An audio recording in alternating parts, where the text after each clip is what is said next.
বিধর্মীদের বাসায় খাওয়া জায়েজ আছে কিনা?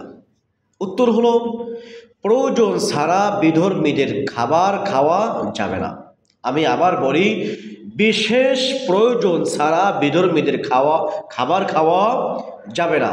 তাও আপনার খেয়াল রাখতে হবে তাদের এই পাতিলা খাবারের যে পাত্র পবিত্র আছে কিনা। 2 নম্বর, সেই খাবারটা হালাল কিনা। দেখেন, আমাদের ধর্মে শূকর খাওয়া হারাম, আমাদের ধর্মে কাসিম খাওয়া হারাম, কিন্তু আপনার বিধর্মী বন্ধুর বাসায় গেলেন, সে শুকরের মাংস দিয়ে বিরিয়ানি পাক করে আপনাকে দিল, এটা তো হারাম।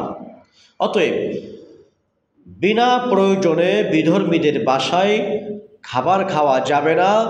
যদিও খান তাও দেখে শুনে বুঝে যাচাই বাছাই করে খাওয়া যাবে, কিন্তু এড়াই চলবেন। আরেকটা বিষয় বলেছিলাম যে তাদের পাত্র পবিত্র আছে কিনা, তাদের এই খাবারটা হালাল কিনা। হ্যাঁ, এরপরেও বলি, তাদের থেকে খাওয়া দাওয়ার বিষয়টা দূরে থাকাই ভালো। আল্লাহ তাআলা আমাদের সকলকে আমল করার তৌফিক দান করুক, আমিন।